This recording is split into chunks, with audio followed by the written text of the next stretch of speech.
Tov tuna I bena I ralte asur ka ngai thle dona in kan sur tur hi Jonathan khiang te ben Shmuel le Menashe chak chuak ben Hillel zikronoli frakha te harau choi sana ni se kan unau damlo sara namte bat khawa le sara pachuo bat khawa le shirley fanai I bat sara te damnan lo ni boxe tov Shalom lekulam. Kartin shiur pathian zara kan nei chinangin kartin tora chang tora chung thu kan sira tangin amingin hantan ve potila Mizoram tan tunkar parasat hukat ania kan shenvungol tuanga kan parasha ming omziate amai ro chutlem hanti rinon leila ka shiur turhi Rabbi Rafael Baruch yeshivat heta Hebron shavei Hebron raf thu zia tanga ka kotsua ania toizongin ka soimenga ke ma chuanin kan parasha kukat tinia lalpa pathian in Israel fa te thu pek sang kan soina loma ko hian mitzvot tin kan soi thina amero chu tun kan parasa thu pek a soina hianin mitzva tilawin khuka tiin aron kowa chu rashi chuanin khuka tia ko ani chan chu he khovel mi ten nakin huna Israel fa te hena in pathian thu pek hi omzia po nei anei nei nem tia anlaron chal huna Israel ten kan chan le na turin thupek narana ni leine me chu lalpa pathian dan khuka ani hi tian chan theina turin ti in he minga hian lo huani an tia engeyom zia niang khuka chuanin enge min zirtira nei Israel te lalpa pathian kan rin na le arong kan bol na hi ama ni na le ama thupek te kan hriat thiam le chu tiang wang ni lovin lalpa pathian mangai na awang te athupek ani ngot na awang chau te hianin kan hlen turani antia lalpa pathian thupek kan hriat thiam awanga lalpa pathian rong kan boldon ani chuan voinia keini benei menashe mi tam tak hi chuanin lalpa pathian thupek kan hriat thiam si lova Israel fa te zong pon ni se lalpa pathian thupek sang ani na tak atum te achan te aloman kan anti sang te kan ti lo awanga emo ti lo tur kan ti awanga shem na zong te engkim fia fai takin hria ila emo lalpa pathian thupek tora sang chung om zong te she thiam bakila mi tam tak chuanin kan ngai sang lowin kan ring pui thu lo viau pal theani tuwang chuanin lalpa pathian chu hria thiam kan tum turania athu te por hria thiam tum turin kan ziranga amai ro chu kan hria thiam chin te kan hria chin te kha khalai chin akhan pathian thu pe ka kha he hi om zia ni ti in ka hria thiam ta ti in kan du tok ngot thiang lawa tin kan hria thiam lo po ni sela ka thiam lo ka zir pe to lo ti in kan amor kan bok mai turani lawa tora nun puina le zirna om zia te po kan hria thiam anga he kan tora mi thiam te nan soifo tora zirna chu enge ni anti thina chana pakhata chuanin kan hriat lo te kan thiam lo te ni lowin kan hriat to sa ngai zirnon na hi tora zirna ina atum pui ber pakhat le tora zir tina asoi ber pakhat ni ti in kan ngai thashina tuang chuanin chutiang anga tora thupe hre thiam lo chungpoa lalpa pathian rinna nata lalpa pathian rongbol thin kan ni awangin he khovel mi te point mak mintia Deuteronomy te kan siar chuanin nakina chuanin lalpa pathian thupek kan oilo le kan zom lo awangin lalpa pathian in kol kilia min no dara chuta ta chu abo bang om lovin min shroi khom le tur tu po min shila amai ro chu ta chuan chu tiang anga kan pi le pu te tanga bo chian na wang lalpa pathian in rampo na min lo kal su tir ta ka wang chuan kan dar na rama chuan mi te mak ti le rap a chelanga te khin in ni fawang Deuteronomy na aron soi chi angkhanin he khovel mi te chuanin abik takin kan mi zo puite Christian tin engtin nge min soi thin eng sa khuang nge ni eng ko than nge ni UPCA Presbyterian ti te chon kan chang lo na sa ni chumo tu ma in mani sa khona tlema lo za pui de te po in a Christian kan ni kan ti lo ni chu a ti a chu in shengai lawang kan tia engei ni reng reng han soi teu an ti ha to pa chun e Judaism kan nia an shengai reng reng lo ni chen kha chuan ama kan ti lu tuk ani chuan Christian in ni lovem ni en ni love Christian te chu ni love kan tia ama kan ti lu tuk mi zo to pu chu Christian turangin min nga ya ni ti chuan in e isu kha in ring lovem ni a keila pe khi chuan ring ve do ke nang ma poi min ring lo mi tingot la ka ring che lom a mai ro chu in rin dan khan kan ring ve lo ti ni ka fiam thu mai thina mi sing lo ni ve na fam chu an rin lo tok tur chu om lo wa amai ro chu kan rin dan kha Christian te na an rin ang khan kan ring lo ni i so chu mi sing ani ti kan ring atok mai aba apat thian na tiang zong an lo bi kan kha chu kan ring ve lo ti chuanin e he khovel mi ten an rin dan anga ring lo tu kan ni khata wang khanin mi ten mak min tia enge mak min ti chan thu thung lu in ringa i lalpa pathianin Israel fa ami Israel fa tinge aduat la ya fa tinge ka pui thiam naman ni ka fa te an ni ka boy te an ni ati te in ni an ni ya chung mi te tan chun lalpa pathianin an zom zo rual lo thu pe a pe ya engting ye nang ni nin zom thiang lalpa pathianin Israel fa te ne na thu pe zom zo rual lo pe kha cái này cho nên là số Christ ta mang chút tiền khát tiền chọn ăn tia kan với nia tora kan don tora kan zirme ka hi an shet hiam lo wangin zom tla ka an ngai lo wa a zom mek tu te chu a che zong in te khin nan nui zat bura min manga che tak takin te khin na tan te an pathian thu an ti ve zong soi na ko nga te ring lo tu tia an chua kan omani chu enge chan chu tianga min chua chan chu an ni chuan he khovel mi te chuan an hriat thiam chena chi lalpa pathian rong bolan tuma lalpa pathian thu pek le dan ami din te lalpa pathian in du taka asiam te chung mi te ne lalpa pathian in thu apek ti tura ro rel dan zong chu hriat thiam diak kan tuma an hriat thiam lo chin thuru tam taka omani ti ngai tu du lovin an hriat thiam lo chin chu e khai mishingin kan zom zo lo ve lalpa pathian hianin ti in ko hu tur le tran phung tur sang sang pir chuakin tiang chuanin rin na tharte an lo ring ta amai ro chu ke ni chuan chu tiang ni lovin he tora thu pe khi e a phena hian thuru ko om kan tora mi thiam chuan kan tora mi thiam te thu soi tam tak te kan lo ngai tha ka tangin tora chung ve ka tang puin lalpa pathian in engtinge varima khana soi pe ka thu pek cheu hi intan a har lu tuk lova atinge ni lalpa pathian in intan a har lu tuk lova tina na kan nu le pa te pon chemtel tui lo choi to o tlai kan fe hon mai ni lo choi nga angai ni an tia azavai vain bel zong zong tui zem zong zong ne na choi khaturin pu lo e rong bol na tur tok te tlai nu le pa te lo buan in sil na tur tok te tui lo choi nga turin min te ni tin chu tiang boin tui choi tur pon tin pui te no pang kum sari mi te an tir ngai lo ni chu sang ha trin te mo kan no pan lai chon te ve khang lang ina nu le pa ten kan ko tur min sia kan zo tok kan ti om tok kan nu le pa ten an ria ni kan nu le pa te ai po asang kan nu le pa te pi le pu te kan pi le pu te pona pathian an nei lal pa pathian nu nga chu mi ngei chuan in ami sel fa te zom zo ro lo thu pek a pek chu he khovel mi ten an ring kata a thu pek om ze nei lo thu zu ni ne mi ma ni thu pek po a thu a pek ka te khan an zom zo don nge don lo po ngai tu chiang lo le lalpa pathian chu thu zu ni ne mangin an ngai kata engtin nge chu tenga kan soi te kan ti chon lalpa pathian ni na ami sel fa te thu pek khir tak le zom thei lo zom dan kong po om lo thu pek om ze nei lo anga an ngai chon lalpa pathian chu enga man ngai lo ti na ni chu tiang enga ma ngai lo mi te chuan he tora a thu pe ka hi an hriat thiam chin chau zo man tuma tin an hriat thiam lo ani awang khanin zirbel pon tum lo ril zirbel chak na ko an nei lo wa tu wang chuanin voinia azom tu te le thei pato pachak lo tak chung po ti tang chang tu te chu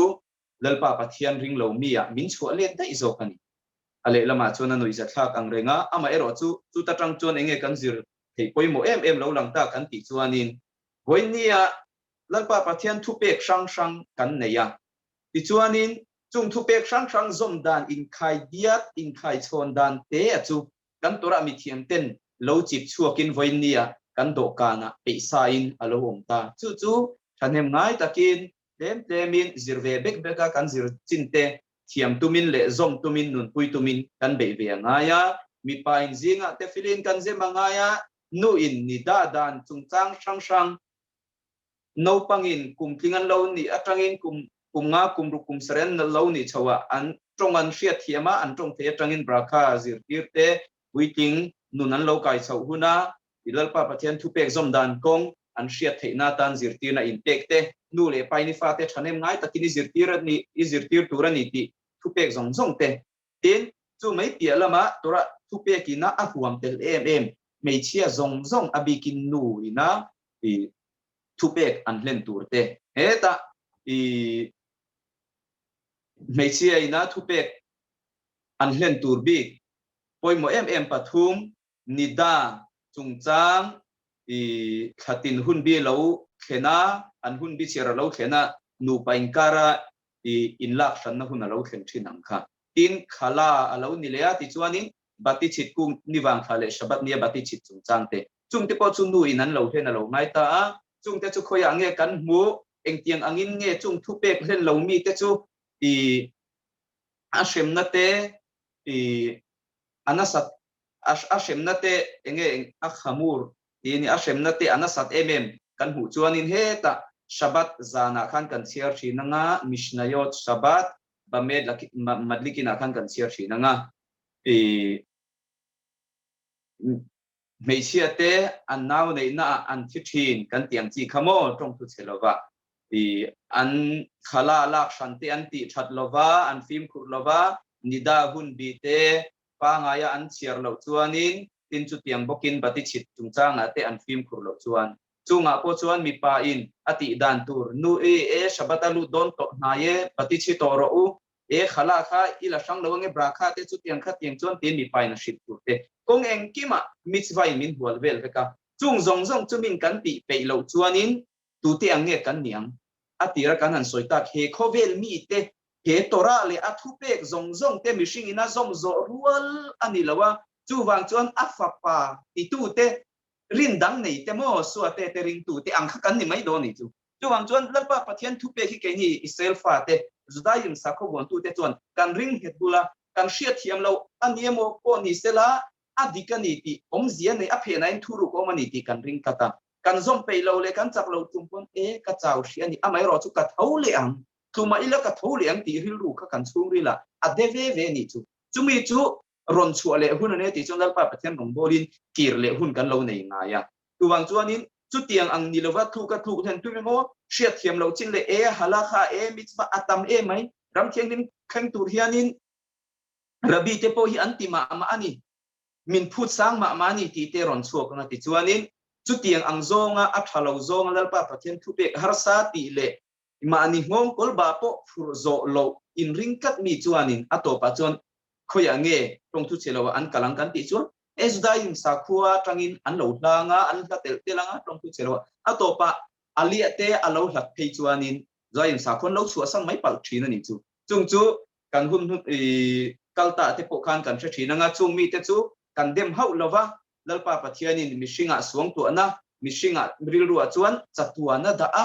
tia khan lalpa pathianin kan rilruwa suang tu ana sang sang chatuana da chu then khat kan lo man ho thina chuwang chuanin kan man mo ema wangin lalpa pathianin na hun bi chiar tele mishing isel fa te chunga aro rel te keini chiar thiam lovin kan lo man ho thina chuwang chuanin asa khona te tlemin kan lo thau thale thina atop ero chuanin khoi ai kan lo kir le kan ti chuan voinia kan thian rual tam tak te zoin sa khuwa an ron lut le a enge chan kan ti chuan lalpa pathian thu pek shema israel hashem elokeinu hashem echad lalpai pathian chu oisel ngai kharo lalpai pathian chu pakhat ani a mingpo pakhat ani ti lo soi ve to thin tu thin lung nuna khan lalpa pathian in thu soi ni chu chu wang chuanin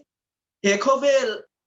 pol sang ko sang a rimna zongin chu mi te chon lo tlang na se rimna tak taka chuak lo eng wangin mo eng kim siam tu eng kim atirat om lo ta oma min dina he khovel thil kheng eng kim in ha na zong ami selfa te chunga ni veka he tora thil eng kim in ha veka chu wang chuanin o Israel ikir le chuan ka hne na nge ron kir le ro atiang khan voinia Israel fa te chu lalpa pathian ram tiam kheng turin he sa khu a hianin kan luta kan kir le meka chu kan nu le pa te kan pi le pu te thora min tong trai sak nara theyang to ka chak lo chung tua he sa khuwa min lo om pui sham nara voinia chuanin kan lo seng chowa chu kan nu le pa te kan ma sa te zoin sa khuwa mi ma sa te za na chang te po kan hria ta nga nga fak atul huna fak na chang te kan hria nga ma lai zain sa khuwa an lo zom dan chu voinia chuanin eng mot laia chuanin i mo tong moi lo mang lo kila mui za thak ang han chan na lai te po omang a chan chu atira chuanan bultan na chu alo namen lo ve a chu wang chun voinia chuan kan tura mi thiam te mangin tiang hianin ral khata tang po in i kanin hlan chong theya saim sa ko kalpung sang te le tora thuruk chu enge ni a thuruk chu shelo mai la eng wanga zom tu nge kan ni chung chang zong dong te ko voinia chuanin kan lo in ko hu theya chu wang chuanin kan ni tin nu na lal pa pathian hena lom tu soin a thu pe ki tlema zirbek beka ni tin nun a kan tharau nun chom thei turin sual lam on lova sual kalsan la thil tha tiro ti chang choi khanin min thil tha tingar ngar se suala kalsan si lo chuanin suala kalsana thil tha ti le si lo chuanin om zia nei lo ni chu a sual kalsan ringo ta thil tha ti lo chuanin a tharau din hun kha asang chuang lo mai thei ni chu a tharau din hun kha alaya om se thil suala ti lo chuanin alaya oma thil tha ti chona kang chau ni chu ang chuan min i kan hring nun dang chuangin hum sual dai chang te lo ong thina chu huna chuanin chu them na le kan lo thuk na sang atang kan lo thole thin huna chuanin thil tha ti lama kan ram tang wa tangaya ani lo chuan sual khan in ron mai le tir thina ni tuang chuanin sual kal san la thil tha tiro kan tiang chi zong te po azuda nun a apathian thunun a arau zonga hu du chuanin arau arau riai bokani chu tuang chuanin he sa kho chunga kan lo in him pom to chuanin athu pek sang te hi soitoin kan she thiam lo ani mo zom har sa ti chang alo om po in ka zom thiang nakina chuan ka tlureng lawang ma ka son zelanga ma ka son na chuanin ram thiang lim ka thlen huna me chuanin chungchuang zokin al pa pathian rongbo na ka nei ve theng ti ka kan ril ruwa kan da nget ta tanga ya chu tiangang nilawa kan ril ru kan thinlung du zong ani lo lama kan pen tira lalpa pathian rongbol na ni lo lam zonga kan kalemo lalpa pathian ina thu min pek a hong kol he tora hong kol kan lo ba ani na nin om lama kan tlak chuan nakina amma sabera chuan enge ron kalang kan ti chuan tora thu pek dan le dun te kan som pe lo chuan a tora thu pek dan zom le thei pato ka chak lo chung tluk le din forma zom tu te soi sel lama kan lo tang ta ti chuan ta to pa kan soi sel pe to lo wa zaim sa ko kan hat san mak pal the ni chu tuwang chuanin atopa tora mi thiam tak te po milembia an lo chuak pal to a tuwang chuan keini voinia tora zira mani ngai dan dana i kala hria thiam lo chin chu zom lo tunga hria thiam chin chau zom tumang chi kha he khovel mi te ti dana ni ti kha kan ngai to nga ya ti chuanin chu tiang anga he khovel mi te rin anga ring lo tu kan ni miau wang chuanin kan nun tung engkim adanga birashita tanga kan en chuan eng tinge kan hu kan pa avrama kha ivri ral le lammi ti ani chu chuwang chuanin he khovel mi te epa a ep kan ti chuanin a opposite chi ti na nia chu din huna kan din awang chuan he khovel mi te nen kan nun tung sang ani nang thelewa amero che ti laya kan in hriat thiam pui reng thin tur tu mizorama hodu a chuanin nun tung i mi kan re thei ti na lam ni lovin sa khuana thila a hnuai hung a chuwang chuanin tharau din huna kha anung thelo ni chu kan thinlung chu rilal pa pathian du na le i mecher deve po kha al squatira harsa ni chu amairo chu lalpa pathian chu anin kan zon nei te hena thu lo soite kan tora mi thiam te na an lo soite heng zong a hi ala theng tikanga chu huna chuanin ram thiam lim kan khen hun chu ala om be nge yang ti kha kan ril ruwa riak reng sela ti chuanin atira kan soya khan le lok taila mishing fin na le hriat thiam na ina lalpa pathian thu a hriat thiam phak lek ni selan china kan soi tuang khani min kan ngai holam mai thei ni chu ka hriat thiam phak lek mo hemi chin te hi an te voi nia an hriat thiam chim chau zom tu te he khobel mi te tu abik takin kan kavana christian te lon ta se an hriat thiam chin chi te zom mi te chu ingtian an kal an mani thurin chunga om kha an hriat thiam chin te zom in an kala chu po an hriat thiam lawang chu ato pa chon engting nge an mani ziak chunga om lo sang chumi khami le khathon an tia ato pa chuanin an mani thurin khana dai to lawa he ta tora chunga internet lama trainan zong kuala talmuta gamara enge om english na zong kuala chuanin an sarwan thukui lian tham tak khak nan te nan manga amer chu kha khoi tenge asor san nei tin han zo chok taila kan talmutam tramte kan tora tramte an lo tham ru thina ni a chan chu kal ngai na om to lo an hriat thiam chin a zo to an hriat thiam phaka an hriat thiam phak chin chi alo pa pathian rong bol an tuma wangin a zo to kal ngai na hriat to lo a changin kholai an luma ga pathian rong bol na mon tia khang zong zong te kha thil thara niam ni lo ma sang chuana kan pian ma khatiang anga ani du dana chi sang sanga fu chop nu na lal pa pathian rong bol tum na kha alo om de to he ta thu sim tu ten lo soi to aring ni nuaya thil thar renga om lo an tiang kan ke khovel mi ten an ron chin chua tharan tum pathian rong bol dan zeizia sang an ron ti chua te ni sela chung zong zong a chu thil thar a om lo wa amai su ke ni zain sa ko gon tu te chuanin chu tianga mani du dana ti ve mai thei kan ni lawa zain sa ko gon tu te chu lal kan tora lal pa pathian thu min pek ang tora kaldan phung te in kan kala kan kal bek beka kan hria thiam lo china ko zot zau zelin kan hria thiam to lawa wanga lungnura lungzura khai kan tora mi thiam te po halakha anti ti zonga kal lovin na se benishma ti ka kan ril ruwa a het ta kan ti photanga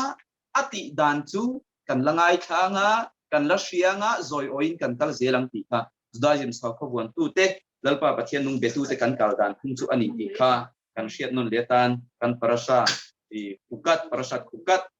rampo na parasa chang choin kan an soi ni sela chuanin adot le chuanin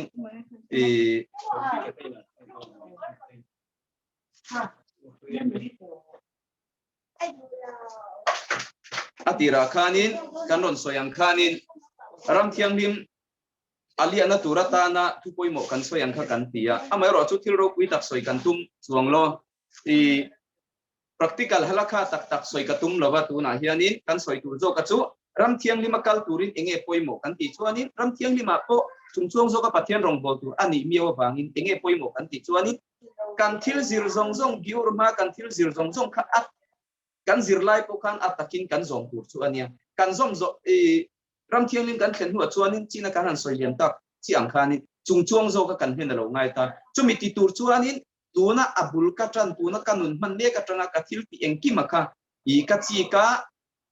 ka zom zela ngai ani chu tur chuanin mana shura khan ka soi tom o ka sheloba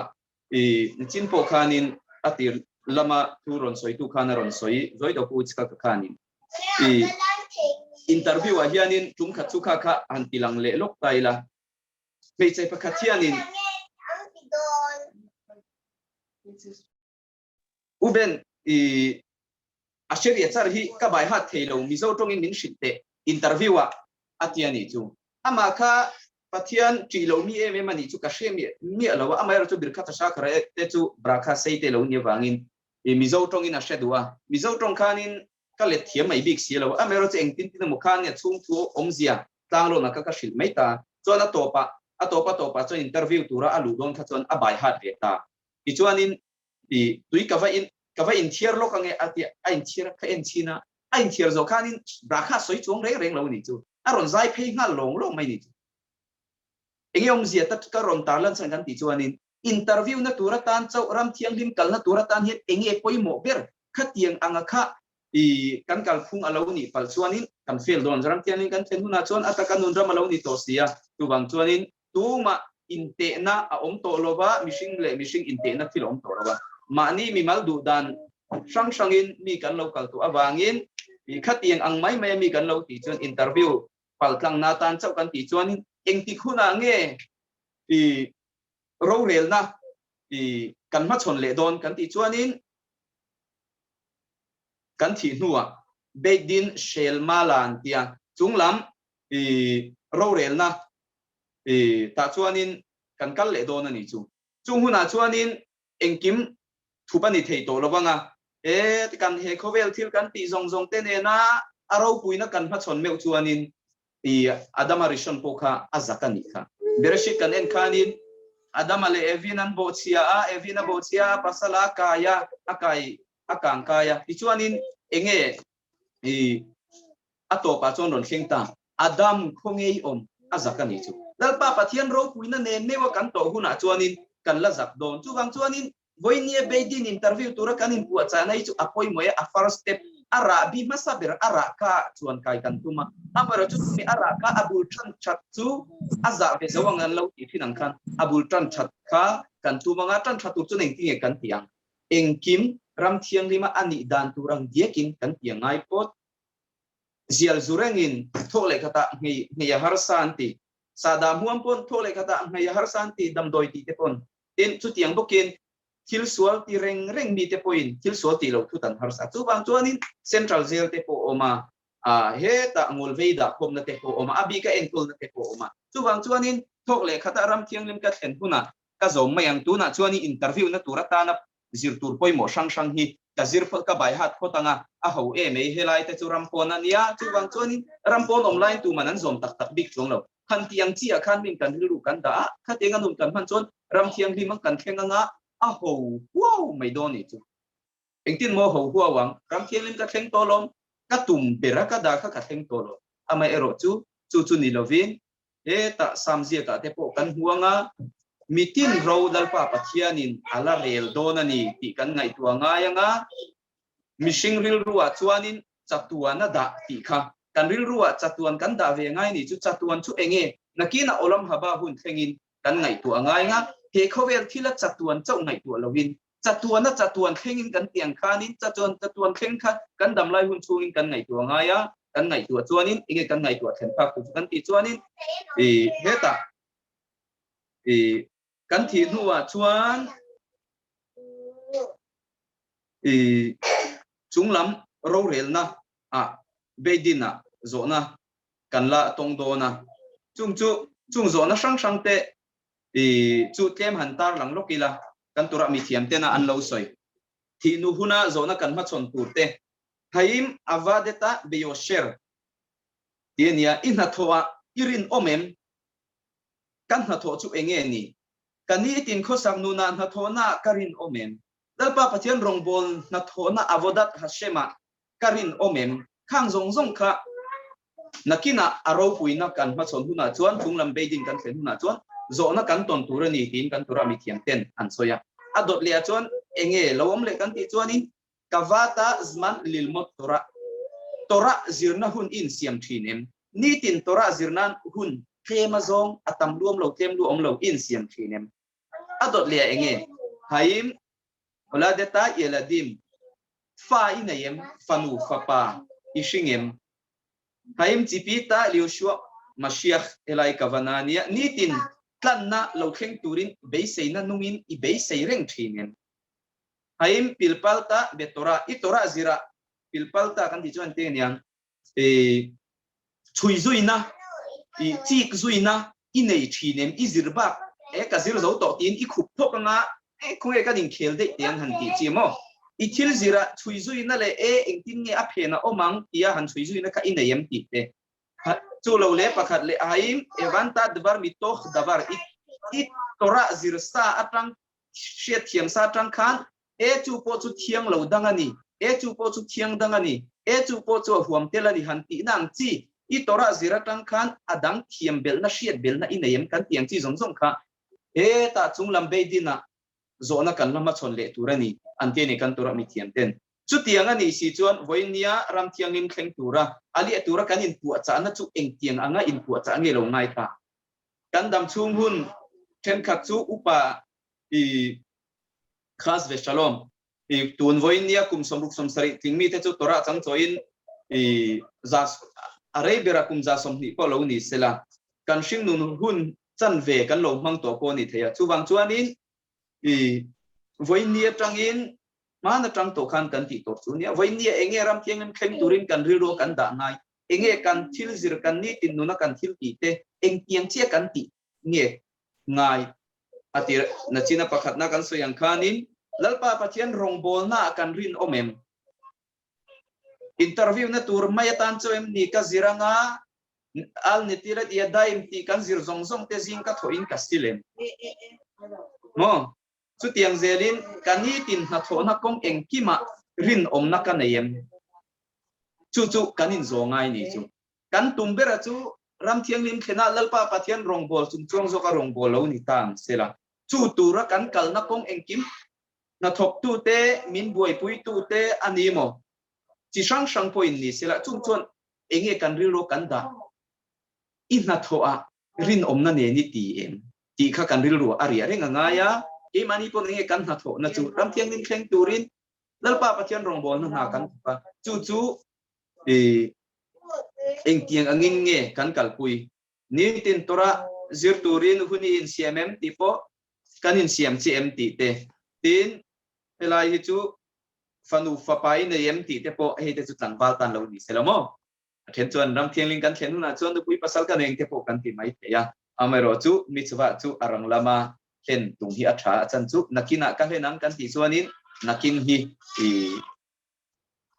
thi nulam te lo ni pal chuan tong tu chelawa ti kan hen man lawang ti kha lo ani chuanin netin tlanna ro pui ron kheng turin i be sei rengen kan dam chung nin kan trong trai na khanin engtin nge to pa khan kan soi ti ato bera ose shalom zo khanin soi kan nei ni chu lalpa pathian tora chanvo min i tora chanvo min siam vela kan dam lai ni nge hianin ti kan dam lai ni nge hianin tlanna ro pui chu ron kheng ro se ti te lalpa pathian he na kan le na ni chu ti ni chuanin ni tin trong trai thin mi shakhari min kha arbit trong trai thin mi tan chuan ni tin ti lalpa pathiana rin na aneya ti chuanin tanan kheng turin ni tin be seina anei ti na ni chu wang chuanin kan kai chho thui deuh ta i kan ni tin nuna eng tiang nge hun kan man ti chung changa to kha kan ni tin nun mana kan ko sak thunga hianin lalpa pathian kan ti le ti lo asiata lalpa pathian rin na nei het tur chuanin zira shiat sa zir chua tira kan mi mal nun eng tiklai point lalpa pathian thi na kan em ti kanin sia ngai ni i he khovela hianin kan tura mi thiam te nei ngan lo tuikin eng kim ruat sa ni real fel sa ni lalpa pathian kan ti tur lawa chu ti nan soi thin kan tura mi thiam te engi om zia kan ti chon kan tiana ma hotin kan tharau om to tin shiur kan ngai tha thina nga ti chuanin ke manin engama kan engma kan ti ma hotin i lalpa pathian real fel sa anaya ama ero chu real fel sa ka hausa don lovem ram thiang lim ka thleng maya donem thleng ma don lovem ram thiang lim ka thlen mai trong tu chelo amwal ka liam palange liam palawang ti zong lalpa pathian in real fel sa ve kan tiani chu ama ero chu lalpa pathian rong kan bol dan le kan du than na thiang mangin adang lam the ni an ti le ni chu ti ni chuanin enge kan ti the lalpa pathian in ka chungchanga real fel alo nei sa ni po in ti dang lam thei kan nei chu lalpa pathian tri na kan nei ya ama tri chunga rong kan bola kan thil sual tu ti te lalpa pathian tri na manga sual kan sima a hnen lam kan pan chuanin lalpa pathian in min lo pomin kan sual sen lar chu vur anga varin lalpa pathian in alo ti thiang lim le theya chu tiang ang ti tur chuanin engtin nge i ma kan la kang pathian tri na nei tur chon lalpa pathian na san pa in ama tri turin min tran pui lem lawani ti tatang chuanin i kan soi thianga amero ting kan tok tai na kan sam telang kan ti chuanin olalpa nangma tri turin fin na min peng che kan ti thayani chu wang chuanin lalpa pathian tri a arong bol na nung nei tur chuan le ama rin na het nei tur chuanin lalpa fin na min peng che tin kan tong tai tau thayani chu duwangin tuma hi Rabi Huda shiur trong kam han ho lokila tuma hi pathian ro puina mulova mualiam tur kanom lova i thi don te pa tal pathian ro puina ila chawang ila kan don chawang antia chuwang chuanin atira kan han soi tuang khanin lapa pathian ro puina kan thil sual ti zong ne na kan ma chon don hun newa chuan adama tepo adama rishon tepan lo za tuang khanin kan zak via wangem ti kha ngai tu chungin kan ni tin nun mana lalpa pathian ti na nen kun man theu kan tum kha apoimo ani ti chuanin adot lea lalpa pathian rongbol tur chuanin enge poimo ti chungchang kanon soi lenga in chung khura lalpa pathian rongbol turin hlim taka lalpa pathian rong kan bolanga ya kantora mi thiam ten an soi thina shabat nia thupek sang ti tur le ti lo tur te kan huwa ti lo tur zong som thum le pakua kan ti te ti tur enge moza kan nei te heng zong himin ti vek ma sela lim taka atia lim na nei chunga ati lo chuanin he thupek hi len lo anga ni an ti thina chu ti ni chuanin lalpa pathian thupek te lim taka kan zoma lim chunga he pathian rongbol apoimo zia kan huanga chuanin chu tiang anga lim taka lalpa pathian rongbol tur chuan ing tiang angin nge kanin buat sayang tikha kan han tirile tura ngaila kan sing nun hi aphura athau thang thatanga ya kan tura mi thiam ten an soi hela hianin simkha tabai ti chungchanga tanghin shur tlem ron la chuak leila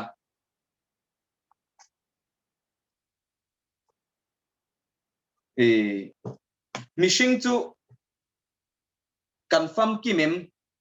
mishing fam kim kan niem ti tangin han tran potaila tunge mishing fam kim chu kan ti chuanin mishing kan ni chun kan fam kim hleinem kan ti thina amai ro su mishing ve shim fam kim a chuan omani mishing ni phung shim a fam kim pathian rin na konga fam kim lam kan soi lawa tu na hian mishing fam kim chu mangai nai na asui pin nu pakop choi lim ta khosa te anni antia omzia chu tiang anga nun himna theng tur chuanin tlangwalin nupuya ne yanga nulain pasala ne yanga chu tiang bokin pathoin nupuya nei lenga ya nuthoin pasala nei lenga ni chu mishing fam kim ni na ti in kantora mi thiam ten hela ya hian anron tar langa kan soi zelang mi pa chu tiang anga kopui lo nei chuanin fam kim na mishing ni phunga alo nei ya chu tiang ani lo chuanin chu tiang anga fam kim na anei lo chuanin pangle lam kopui nei lo chuan pangle lam nei lo ang mishing hi pahni lo ni taila pahni in belbom mo tie kan soyang bangle lam nei lo ang ani chu paratha anot pan anuai pan lutuka le lam awm lawan tiang bel khamo pangle lam nei lawang bel kan lo ni don tina ni chu mi pa chu akop pui meisia tel lovin afam kim lova chu tiang bokin meisia chu akop pui apasal tel lovin afam kim lo bukani tini chu tini chuan mi kop pui nei lo chu mishing king lo mi thi ti na ni lovin mishing king lo aron ti ta phota ti chuanin chu tiang anga nu pakara in sui fin nu pa lo ni to te chu mikara chuan enge poimo ber yakhdut in pum khatna apoimo bera chu nu pakar poimo nu pa in kara in pum khatna fam kim na chu enga nge in khat tina ron soi le chu helai hi thalai kan lo ngai thla ni po in nakin zela kan la zirna tan thatau tura ngai la kan soi follow tura ngayang nu pakara in pum khatna poimo ber chu zanlai thuru fel fai taka impo ton taka soi chua dun na ni antia tichuanin chu tianga thataka nupa kong eng kima mina mizinga kan puan lan lo theng zanlai thuru kheng pua inpo big na nupa inkara inpo big na inti ti dun na chu mi mang chuanin nupa fam kim na tuan thing aron thlen thein an ti le a tatang chuanin nu mi na himna tong botur chuan nupui pasal kopui kan nei angai zia aron thlenanga aron langanga ti chuan nupa ni ve hrim hrim kha atok mai lawa chuta po chuanin mishing ni chunga lalpa pathian rongbol tura fam kim na nun nei tur chuanin nupa nun bim a omangaya nupa in kum khat in po ton na aron omangai ta ni chu ti chuanin chu tiang chu mai ba ka lalpa pathian rongbol tur chuanin nachina kan soi to khan lim taka pathian rongbol angaya lim le phur thathau taka lalpa pathian rongbol tur chuanin enge poimo ama sabera chuanin nupa nuna tang khanin kan soi lo theilowa nupakar a in rem engkim a in choi tok ve ka ngaya nupa inti phurton hanti khan azamo lam ni lovin in fui phurton pasak kung engkima angaya chutianga ni laya pa berin zu lo rui renga nu berina mi lo rel lai reng mai chuanin in chung khur himna a chuak theilo ni chu mi pain anu pui de na limna na satak le duom tak khen atuma adu angaya nga chutiang bokin meichia point apasal ne na limna le omna khen adu angaya ti chuanin chu nu pakara indu sak ton na huna chu kan tora mithiam te chuanin engting en soi chu he khovela limna azonga limna du om beran ti ni chu om dia tu pain anu pui chunga limna khena kha akhil du bertur ania anu le pa te ni lovin anu le pa te chu limna athen tak tur ania chu ai po masa chu akop pui mi pain anu pui a limna thlen sakadunga chu tiang bokin mei china pasal ne na limna kong tam taka thlen sak aduanga an oilo te hlawa kong engki ma amamo in phusuk ton kha an tu mangai ta ti chuanin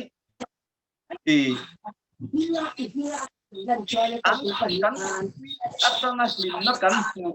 aya na sa he khovela om lawan ti ni chu pitam tak chuanin he thua hi an soi kal mai theya engti zongin mo kan fa te kan limna berani an tia adikani adikna chena chon ama ero chu thuk zo ka kan ngai to chon enge kan limna ber kan ti chuanin kan kopui te ni chu kan kopui ti aya limna min petule kan kopui te aya lungai na min khen sak pal thei tu nom lo ni chu chu wang chuanin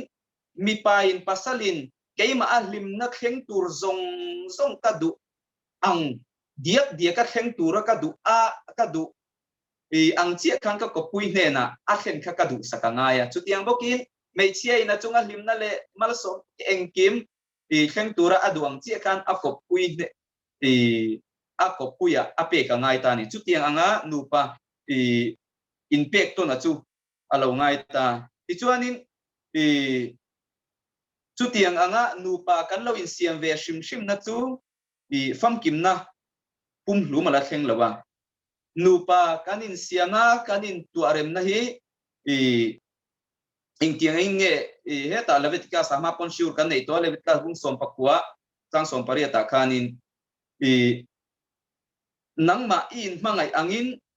iveng te mangai roti kha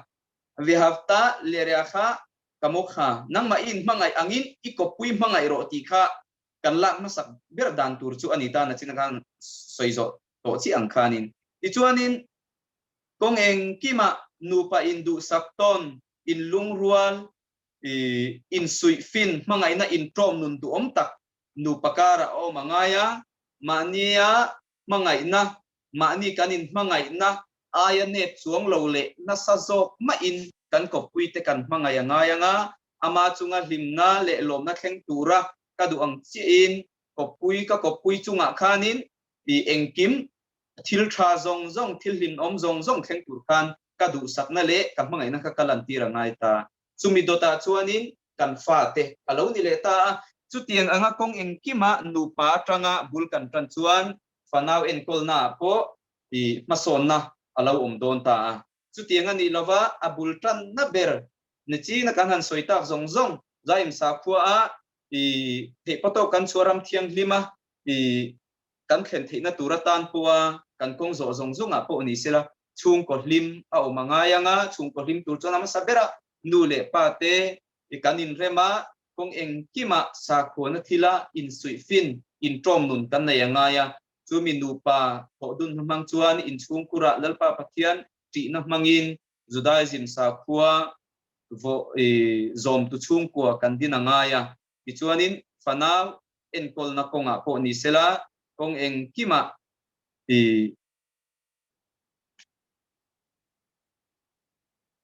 in po ton takin thodun zel angaya ni ti kan hriat angaya nga chuanin na china kan puich ka garon soikha ka soitum pakhat jinga mi nia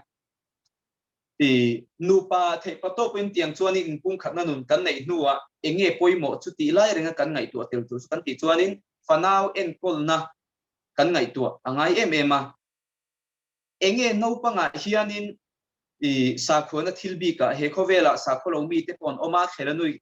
kheloni kan han tiang chi te pon omani chung mi te chuanin enge sa khona thila an la hriat ring thil tin han zo taila an soi fo thin achu shabat do kan sulkhan sabata nule pa te den kidush an mana an ti te kidush na an thu soi te kidush an man dan zong zong te khatiang zong zong kha an la hriat ring thin le enge motilai po sa khona chungchang an han ngai tu chua I an nun punga sa khona thil bet om chun achu shabat do kana an pathian thu soi thin te an hla sak thin te wainanin thin te changmal somnan han soi te shalom aleichem an han sak zong zong khatiang chi zong zong kha fa te nuna hianin alawin tu lu thuk thin ema chu nu le paten u zok te poina rol u zok te poina kan hriat angaya kan tet laya kan nu le paten min kai hruaina kan len nu thleng po in kan hrerenga kan tet laya sa khona nu le paten kan u te min lo kai hruaina hianin min hi ber renga chuwang chuanin shabat do kana kan hun man dan atangin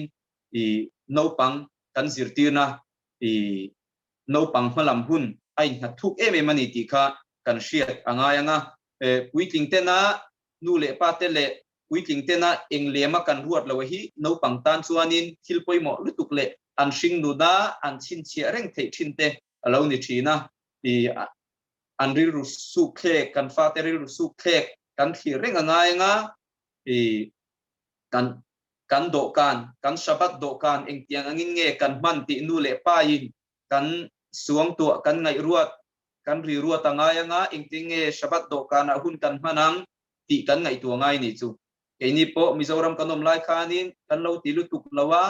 ama ero chu voini achon hasem zara bul kan han tran thara kan fa te chuanin enge an shabat laya an soi thin apa kidush hun to shalom aleichem sak hun to voini anu le pa te theu te hanin zo taila shabata enge kan ti thin tin kan fa te han zo thin te mu an zo thin taila eng tiang angin nge min chan no pangte na kan shabat hun man dan min chan shabat nia hun man dan tur min chan dan atang khanin kan in chung khura sa khona thil kan vong em ti kha mani kan in chik thei ni chu tuang chuanin nupa kan lim ma kan in po ton ma lungrual takin mi te po kan rel dun rel thei dei ni chu a thalo lam zong in tiang bokin in lungrual tak le in po ton min ta nida dan te po kan lo bo che dun ral thei ve kan ni chu chuwang chuanin nu pa in po ton na kong kan han ti zong zong akhan enge poimo kan ti chuanin sa khuana thil Judaism sa khuana ne na in me thilin nu pa kan in po tona sa khuana ne na in me lo le in mil lo thila chuanin kan in kal chatangai ni chu pasalin anu pui sa khuana thil ne na in me lo ti chuanin thanem ngai tak le thiam takin akop pui akalangaya chu tiang pokin mi pai na nu pui ina sa khona ne na in mil lo thila ti chuanin adik lo zona akalangayang akal chatangayanga adik zona chuanin kan kopui te kan chom dola kan tran pui alo ngaya ti chuanin eng tiang angin nge kan fanau te sa khona thila kan than len tirang kan ti chuanin kan tura mi thiam den hela ya hian an soi pakhat chu eng tik lai point no pang chu sa ko na thila zirtir lati hlei thei rual an ni lo point ma sabera kipa khum adot le a chi chit khum chi chit hak mo chi chit talit katan kan ti mo hak le kipa khum le brakha soitir hemi pathum bi khi ni khuan hriata zirtir na dong rual an ni chuan hemi pathum bi ka hi I engtik lai pon volunteer tum tlatila chumi volunteer turpo chuan nu le pa te point kan zoma ngai ni chu chung thil pathum te mina nu le pa ten kan fa te engtik lai po kan volunteer tlat kan tumla kan volunteer chuanin an lo than len huna po sa khomia an chuak ngei ngei ani an ti ani tuwang chuan chu tiang anga kan fa te sa khona thil volunteer turpo chuanin boya kipa khumro ti tur chuanin pain kipa khumangaya boya talit katan haro ati chuan ati don chu apa pon aha kangaya mo fate brakha soi tura kan ti chuanin fate bon brakha kan soyangaya ti chuanin kan fate kong engkima hason tur chuanin voini a chuanin abik takin rampo na tang chuanin ahar sak ema wangin khoinge kan bultran theina tur kan ti chuanin Shabbat ni kanin puaca na thila tang khan bul kan tran thenga soitu angin engtiang angin nge Shabbat kanin puaca nu le pate kanin puaca chawa tok lawa fate ate berkheng po in Shabbat tan in puaca na nei turin zirtir na kan pe ka ngaya nga nikayon thil ti fai chungchanga te po ni sela pa barin anu nupui bati chitur da ngaya erong bol na thil engkima khanin chung ku member tin te ka Shabbat tan in puaca te ngaya nga chuan Shabbat alo thlen huna chuanin voini a chuanin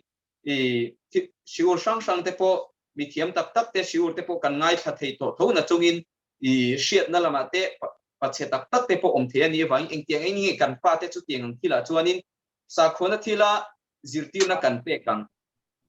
pa berin sang brakha apek donin apa te engtiang nge sa khona thila zirtir na apek kang changa choi donin kan nei na kin chuan fa te kha boite chang brakha peang o kan tianga pa berina pe ka mi chang hlom pa nia ke na brakha pek chu atoka amai ro chu ifa pa kha sa khona thila ngai tak ngai tu na senglu I duwa sa khona thila hriat chom dori du chuanin tu na tang khan buli tana ngai ni engtin mo brakha te po ni sela al netirat ia daim kutsil tunge kutsil masadon tunge kutsil thiam tunge kutsil dan shia engkim kha no pang nuna khanin tu itumanga an nangman in chung kotan chang brakha pektur ikutai ken tur nei mala ifa pa khanin zirtirna hey barmitzwa hnuailam mo tiang te po ni sela i soi rualin alau ti ve turin amai ni shillo kanga brakha lo pe venga tin chumi ma te in chang urte point thiamani chuanin mei chetan panu te zirtir na konga engting e kan tiang ti kan hria du chuanin khala lak sante po inula thuna pasali nei huna chu tiang kha tiang chuan I ti turane tuna hian karwal hian ti vela tin luin khala lak te po fate azirtir venga ti chuan an chang urve te po kha shabata an mani chang ur ngei te kha pa in brakha soilai khan lo choi venga haulam homochi lechem min ha are chan ti khan khang ang zong akha nakina an puitin nu thlenga an nun kai shwai tu le an ma ni nun engtik lai po sa khona an lo thau thak pal chang om po an ma ni nun vong tu le sa khona thila an hria reng tur thil ani awangin soitur ka hre tam lo nangin khatiang ang thil te tang po khanin kan fa te sa khona kan zirtir theiani wain te po ni sela pa berina ka ina no ka doma revi kan ti emel somriat ka in chu atok maya mo kam khat ka khat pum ka in chu atok maya amai ro chu wain shabata enge in kan in thin a pain wa yaina in thin tiringot derin yain kan in thin an ti theina turatan khanin fate zong wain te ka han thit saktaila yom hashishi kan soilai zong te po khanin fate khan dom be sela mo tiang chuanin pain fapa kum thling to lo nei chuanin pain eng kim kha ivek lovin tun tum kidus chu boya nangin kumitling to a hamochi brakha iso yang o han tiang chi te po ni sela nangin birkhat amazon zimuni soyang ngo han tiang chi te po ni sela in i bir kidush zoa po i kan fa te tunge pathian thu soyang tunge kan pathian thu soi tur kan lo shelo ni point parasa kan parasa savo hi chumi chu ania i changa tal tunge soyang boi nang chang thum soila boya nang helai hi soi chun zomla anui na tiang ke in bul katra nga atopa i inuin atobron khar sela tien birkhat amazon ma point kan thilzir mi in zudami in i chang i ruayan kila pathian thun soilo ni chuanin milem biang na puala thilhan ei angan ni ti te po kan lo zir to anga chung te po chu pathian thu soi te po lo ngai ta engti nge kan hlenang kan fa te nen po khan kan hlen ho dial dial te ni chu sa khona thila ate lu om lo kan fa te kha parasa chang tem te kan siar tiranga nakin an puit ling huna i engtiang angin nge kan to nakina po beidin te point an lazo engting shabat in man thin hanti sela by ha system ringot khachu athok bovek meidoni chu tong thu chelawa di athok bovek pal khabe hul sei pui mo di pui chakan room dewa amel chewa engting shabat in man thin ati chau chuanin nui de uvurvur ma sela pui chaka ani to khachuanin a police amoti te kha fa te kha lawm pal theini chu mana raf khanoka kha i an lau thina khabe hul kha sei thin viau be din raw dang te po hi buk tak tak te po nom thina kha huna khanin kan fa te khanin i an thiam zong zong te kha an thing hil lewak vek pal theini chu engwangin mo by ha system ringot giur na tur chon hei thiam ngai by ha ro zero pindana ba zero nang mai ba zero kan han ti ringot mai chuanin adik theilo ni chu khatinga kan lo ti pal vai chuanin atak beidin kan ma chon huna khanin fa te kha nu le pa te nin lo mil rum ve la mo nianga an lo chan dik lo te khan zona chan na chang an shet mai lo mon za zuma wanga an chan mai lo te khan lo mel sai sir ve langa chunga wang chon fa te khan lo zam tul mai theya ma se chu tiang lo tur chon eng tiang kan tiangai practicalin kan tiangai ni kidush bati chit eng kim fa te bati chirual bati chit thiam rolan ni poi nu berin bati chit chu tok ma se faten bati chit na tur bati te poi lo tun loka fanu te batin chit tir the chuanin athana tin chu tiang bokin khanuka ku ta te po ni sela faten khanuka chuanin bati kan tit chit thin zan khatna chon chu tiang za ti zong zong te po annu na tu nge kan du chuanin khang zong zong te kon na mani pualin bati te kan lei sakanga konge fate tan chuanin fate nu na tora thudal pa pathian nun tu tur chuanin nei thinglung khong poin i khonge han ti tiang han tingam ta ila lalpa pathianin amata na kanin pek na chu ale tam takin min vur mai doni i chuanin chung zong zong kan han soi chuana chana chu hlimna in nei tur chuan mitzwa thata ka hlen tur chuan hlim taka kan hlen anga yanga pathian thu kan zir tam tak te le mitzwa tam tak te she chiang lo mai la hlim om takin kan hlen theina turatan nu le paten in chung khur kan kai shoi dana kha azira ngaya i chu tiangang tur chuan nu pa in po takin sa khona thila eng tienge kan in chung khuri kan kai shuayang eng tienge fa te kan en tonang pesak ku ta lo i nai le mai don sia eng tienge ni ang eng tienge kan fa te him takin pesak ku chungin in chung khur kan manang fa te eng tienge kan kai shuayang ti zong zong kha kan plan lo ka ngaya pa ber rui the mai lovin nu berina lenglam mai maya om lovin judaism nu din hun chu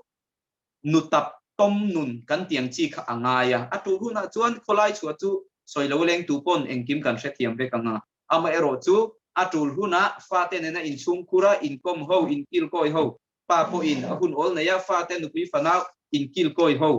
e kil koi kha tiang zong zong kha lalpa pathian rong bol na ta na kan bul chan na tu chu ni nang ma i in mangai angin i veng te mangai ro soitoi ama sabera kan kop pui te kan nu pui pasal adota kan fa te chung ang zong zong chu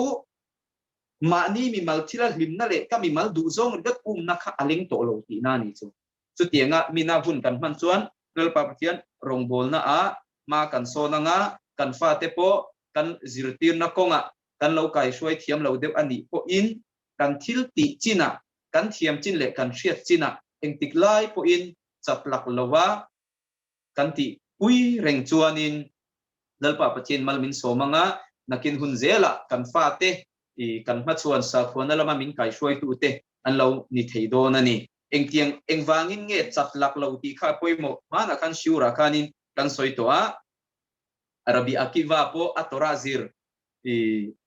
kum som pan hi nuaron let lea alet i a in po luta anu puite po vat si bailawa akir le dei chan khamo kha kha kan soi tong chia khanin te khin na kan pe kha anu za thak dewanga i cho po dar minute som ni chunga chum min tur kha minute nga zela kan off le zau thin chuanin ato pa min ve thoma se atui to lo thina asuak bak to thin ni chu tiang che in kan fanaute kan en kol na konga nupa i kanin siama pathian rongbol na konga in chung khur kanin kai shoi na konga i half saka kan tiang chimo chol kha a o ma thiang lo ti kha kan ril ruwa chiang bursela kan eng tiklai po kan hlen turata na khir em turang chi paina ro rel na nei kha chu achi lawanga chatlak lawin kan ti reng thin shabata chuan pa berin parasa chiar chuan pa berin a chiar thinanga nupui na chi tenen fa tenen khatia kanin chiar chok dia thin chuan tum shabat chu khwalum mai birkhat ngal mayang an tiang chi kha ti chi lawani chu kha ni fa te nuna le lo nuna kha aphum lut vat pal thina ni chu chuwang chon pathian rongbol na konga tlan chak puat a chi lova kanin chung khurina kan phak tok te in areng thei tur thilakha kan ngai tu angai ani chu i fate zirtir na kongle in chung khur hlimna chuak turata na eng tiang ai nge kan ngai tu ang eng tiang nge ma kan la kang dia tangin kan siur ni sela